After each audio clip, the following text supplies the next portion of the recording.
Hey, Scott Lara, president of military-affairs.com, your one-stop shop for travel. If you're a member of the military, if you're a veteran like I am, or a family member of a military person, go to military-affairs.com. You've heard about it by now. The 8 passengers left behind by NCL. They're on a many-day cruise in Africa.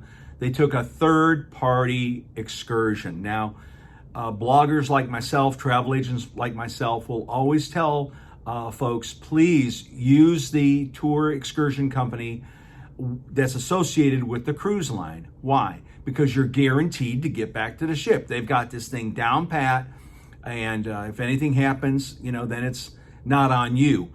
But when somebody takes a third-party excursion, all bets are off. I hate even using this analogy, but those 2 young ladies in the Bahamas, I think they were in Freeport a couple months ago, and they just walked off the ship, grabbed a taxi, and some things happened that were not right. And I'm not saying that, that was just a horrible situation with those 2 young ladies. But in this case on NCL, they chose a third-party excursion. Why? Maybe it was cheaper. Maybe there was no other excursion that could do what this third-party excursion company could do. And so I will tell you personally, when I am on a cruise, I am very mindful of ship's time. I want to get back to the ship an hour before the ship set sail.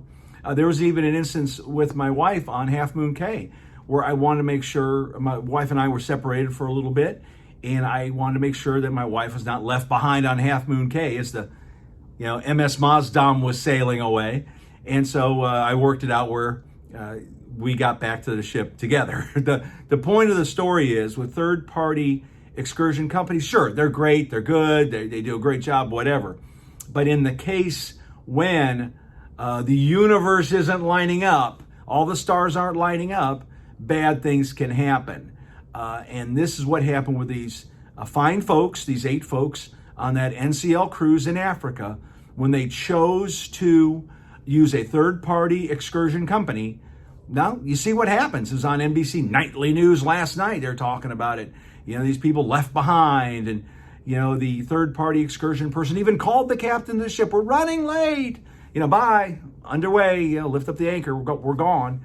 Catch up with you at the next port of call. And I think the next port of call had a problem because of the weather.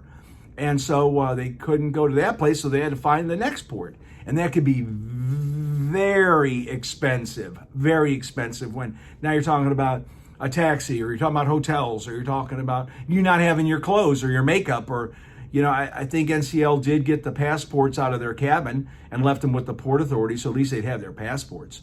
And that's another reason why they have a passport. Now, of course, in Africa, you're going to have passports, but just an interesting situation all around. And I hope this reminds you not to use a third-party shore excursion company. And if you choose to take that risk, it's on you. Scott Lara, president of military-affairs.com, thecruisegenius.com. Hey, it's Wednesday. It's almost the weekend. Have a good one.